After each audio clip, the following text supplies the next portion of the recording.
Bienvenue sur la 8e émission des éditions de l'être intégral. La peur ne fait pas partie de l'être humain qui manifeste son identité consciente dans le présent réel. Si l'individu a peur, c'est qu'il porte en lui des mémoires qui ont provoqué l'événement déstabilisant. Celui-ci est la matérialisation de la reproduction d'une ou plusieurs émotions non gérées dans le passé, vécues par l'individu lui-même ou transmises par sa généalogie.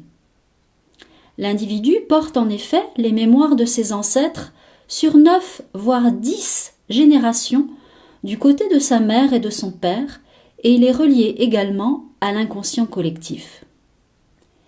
Il sera nécessaire d'aller libérer l'enregistrement de ces émotions ou traumatismes pour qu'il puisse être libre de la peur et vivre des situations différentes où il pourra exprimer son potentiel. La cause principale de la peur est le sentiment d'infériorité par rapport aux autres. Ce sentiment bien imprégné en lui, dans son mental, son émotion et dans son corps, engendre malgré lui, par loi d'attirance, des situations où la peur surgit. Sa croyance qu'il ne pourra jamais exprimer pleinement sa confiance en lui multipliera ces situations.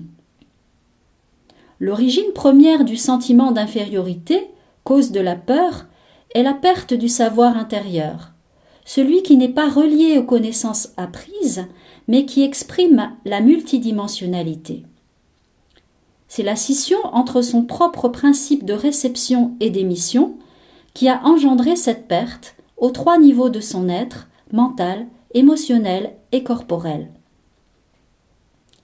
Au fur et à mesure que l'individu assimile son savoir, en se connectant à son moi réel, il ne vit plus dans la reproduction des énergies du passé, mais il crée sa vie à partir de ses propres énergies dans l'instant.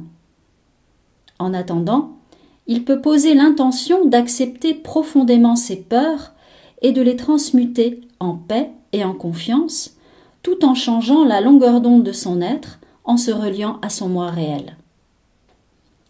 Pour en savoir plus sur le moi réel, le savoir, l'apparition de la domination et de la soumission, je vous propose de lire La destruction de l'astral, la naissance du moi réel, où je l'explique.